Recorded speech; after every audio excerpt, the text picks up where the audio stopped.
So 3-7A, we are doing solving equations, but now with absolute value. Do you guys remember what absolute value is? It's not the equal sign.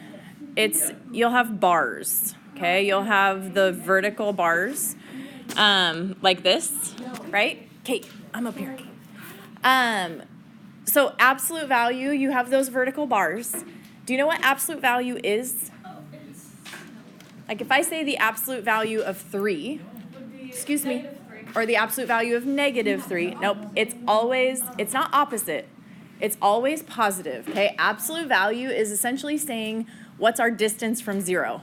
So I'm 3 units away from 0 if the absolute value of 3 or absolute value of -3 is what I'm looking for. So your number is always going to be positive when you take the absolute value of something, but that means that I can put in the positive or negative number and get the positive answer, okay? So let me show you what we do with this, and we will work this out. First thing you need to know, when you're doing absolute value, you always isolate the absolute value first. So whatever is inside the bars is fine, but everything else outside of the bars has to move to the other side of your equation, okay? So if this is my equation, come on. It says, what are the solutions of the absolute value of x plus 2 equals 9? And then you're going to graph it and check that your answers work. So in order to isolate the absolute value, what do I need to do right now? You need to put the line on the graphing, the line on No, to solve it, not to graph it. mine's 2. You're going to take away 2 on both sides. So on the left right now, we have the absolute value of x. On the right, we have what? What's 9 minus 2? We have 7. Okay, so now here's the deal. It's saying the absolute value of x equals 7. I need to know what could x be so that it equals 7. What number could I plug in for x? 7 or 8, 6, -7, right?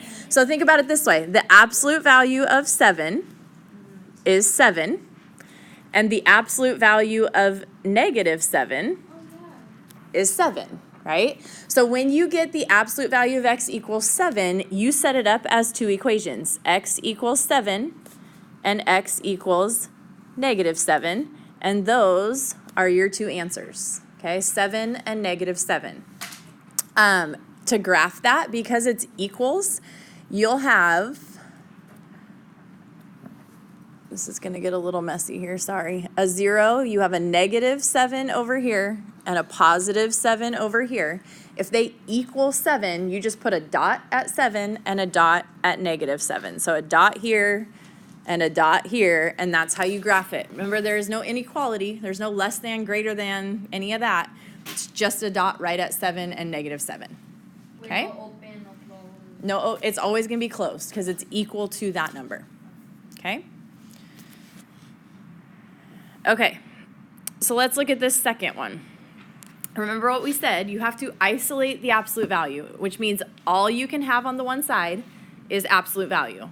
Is there anything outside of the absolute value right now on the left? No, so it has been isolated, okay? So once you isolate the absolute value, then you can say whatever is in here either needs to equal 13 or needs to equal -13. Okay, so we're going to set up 2 equations once we isolate. 2x minus 5 will have to equal 13, and 2x minus 5 will have to equal -13, and either of those will work to make our answer true. Okay, so let's solve those. If I solve the one on the left here, we would add 5, so I get 2x equals 18, and then we divide by 2, so x equals 9. Okay, so that's our first answer. On the other side, the second equation, we do the same thing. Add 5. So it's 2x equals negative 13 plus 5. Anyone know that off the top of your head? Negative 8. Okay, and then we divide by 2.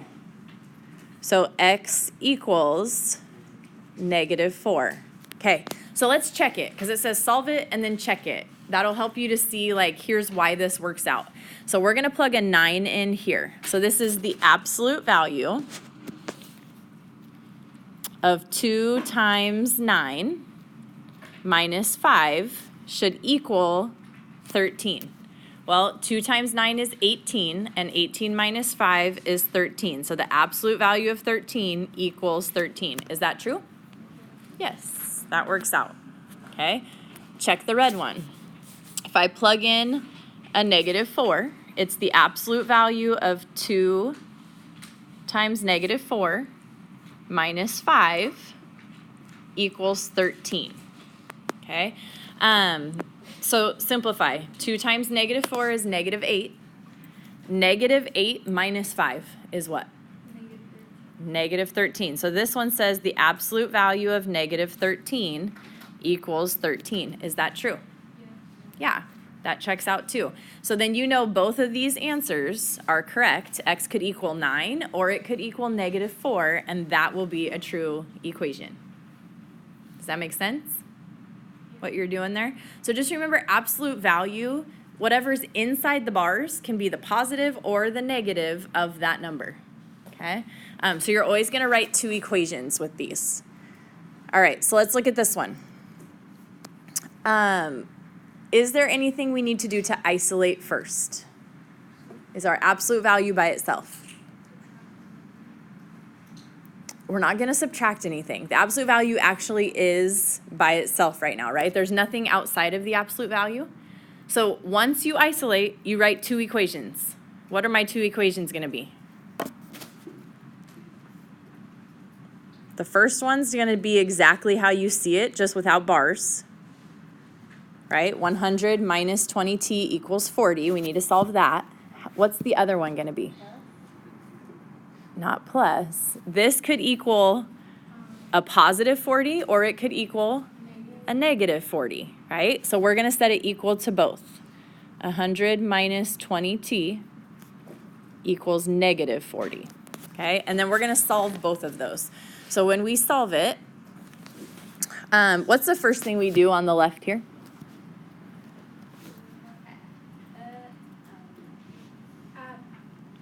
Add what? No. Subtract 100, right? So we're going to take the 100 away on both sides. So this is gone. We have negative 20t on the left. 40 minus 100 is negative 60. And then what? Divide by negative 20. And divide by negative 20. So t is what? 3. Okay, then you do your second equation. Remember, this has to be negative on the second one. So the first one, it's going to be positive. The second one, it's going to be negative. Okay, all right, so take away the 100. It's the same process again.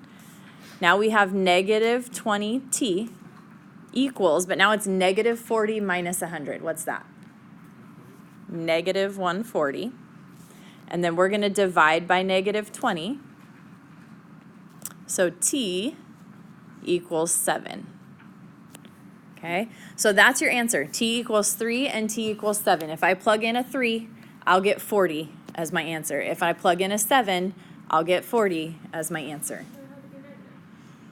Well, we're saying this value is negative, right? So if I plug in a 7 here, 100 minus 20 times 7, absolute valued, is 100 minus 140, which is the absolute value of negative 40, which is that 40 that it has to equal. Okay? Okay. Next part. This is huge. Okay? This little statement here is really big for you to make sure that you remember, because otherwise it's really easy to make a mistake at this type of problem.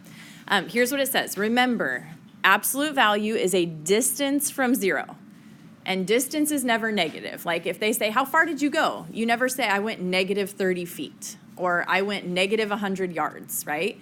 No, your distance is I went 30 feet. Whether it was left, right, up, or down, I moved 30 feet, okay? So if absolute value is equal, I wrote that wrong. You need to change this. Sorry. Not equal to 0, equal to a negative. Change that in your notes, or you're going to get really confused.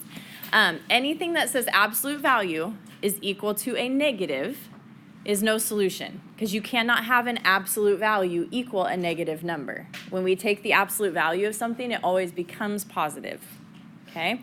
So let's look at an example of this.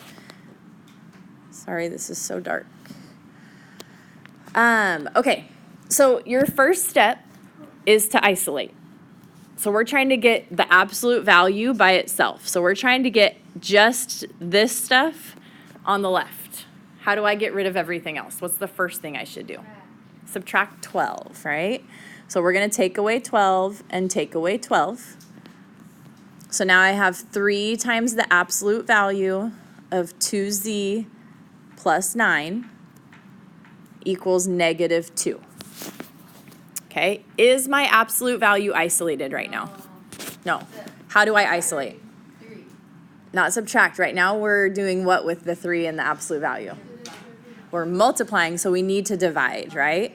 So we're going to divide by 3 and divide by 3. That's 1. So I'm left with the absolute value of 2z plus 9, equals negative 2/3. Okay, here's what I need you to see. Excuse me. All I have left on this left side is absolute value. What happens when you take the absolute value of something? It's positive, right? It becomes positive. So I can plug in a negative or a positive for this, but it becomes positive. And right now, it's negative. So you're going to say no solution, because you cannot have an absolute value equal a negative number. Okay? So if it works out that it's equal to a negative, you say no solution. Now let me show you a situation here. We're going to go to C before we go to B. Right now, this is a negative number. And so a lot of times people are tempted when they look at this problem to say, oh, that's no solution. But you cannot decide if there's a solution or not until you've isolated. Is your absolute value isolated here? No. How do you isolate it? You had to add 5, and then that becomes right. positive. So we're going to go plus 5 here and plus 5 here. And then we get the absolute value of n equals, and now this number is positive, and that we can do.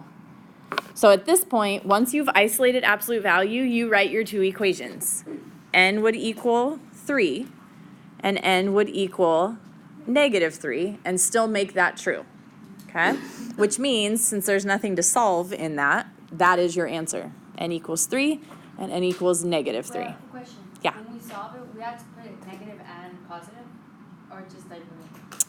You need to, once you get absolute value by itself, you write 2 equations. One where whatever's in the absolute value equals the positive, and one where whatever's in the absolute value equals the negative. So sometimes this will be like the absolute value of 2n equals 6. So that would be 2n equals 6 and 2n equals negative 6. Wait, you don't divide it though? No, you write your 2 equations first. Once all you have left is absolute value stuff, you write the 2 equations. Then you solve them. Okay. So you'll divide now after you've written both equations. Okay? Okay. Oh, it's so dark. All right, this one. Is your absolute value isolated? No. So you need to isolate. How do we do that? Right, we're going to add 9 to both sides. Remember, yes, there's a negative here, but we haven't isolated, so you can't say no solution. okay? So plus 9 and plus 9. So we're going to say the absolute value of 3x minus 2 equals negative 4 plus 9 is 5, okay? Once you isolate, what do you have to do? You need to write two equations, right?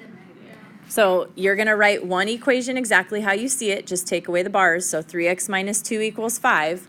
What does the other equation look like? Negative 5, that's the Right. 3x minus 2 could equal a negative 5 and still make this true, right? If I put a negative 5 here, it would still equal 5 once you took the absolute value. Okay? Okay, so now we're going to solve it. So add 2. So I get 3x equals 7, and then divide by 3. So x equals 7/3, or you could call that 2 1/3 if you like that better, or 2.3 repeating would be fine also, okay? Then the other one, add 2. So I get 3x equals negative 5 plus 2 is negative 3, and then divide by 3. So what's x? Negative 1. Okay, so those are my two answers. X equals 7/3 and x equals negative 1. Now, here's the big deal, guys. You have to write two equations, but you cannot do it until absolute value is totally by itself. Okay, once absolute value is by itself, write your two equations and solve them both. But don't start solving until you have isolated. Isolate, isolate, isolate. Okay, that's huge. Otherwise, you get really weird answers. All right, last one, letter D here. What do you do first? Add 4. We need to isolate. So add 4 here and add 4 here. So we get 2 times the absolute value of x minus 1, equals 14. Okay, what's your next step? Divide by 2. Divide by 2. So this is 1. You get the absolute value of x minus 1 equals 7. What do you do next? You bring down the brackets, and then you do two separate equations. Right. So we've isolated, right? It's absolute value by itself on the left side. Your job now is write the two equations. So you're going to make this x minus 1 equals what? 7. And x minus 1 equals negative 7. Okay, so once you isolate, write your two equations and then solve them. So on the left, we're going to add 1. You get x equals 8. Sorry, that color's not great on there, huh? On the right side, same thing. Add 1. You get x equals negative 7 plus 1 is negative 6. So those are our two answers. X equals 8 and x equals negative 6. Notice your answers are not opposites always. Sometimes they will be. Sometimes it'll be 3 and negative 3 or 7 and negative 7. But when there's multiple things happening inside the absolute value, they're not going to be the same number. Okay, so if you get like x equals 8, don't just say, oh, so x equals negative 8 too. It's got to be solved for whatever that other one is. Questions on that? Okay, you really got to pay attention when you're doing these today, because what we do tomorrow takes it up a notch. And if you don't know how to do today's, tomorrow's is going to suck. Not fun. If you know today's, then tomorrow's won't be so bad. So make sure you know what you're doing. I have one last question for you. What if I have the absolute value of x equals negative 4? You put positive What? 4. You can't do it. No. It's no solution. Please don't forget that. Right? You cannot have absolute value equal a negative. What if it was the absolute value of 2x plus 9 equals negative 13? Still no solution, because isolated absolute value, right? As long as it's just absolute value on the left, it cannot equal a negative on the right. Okay? All right.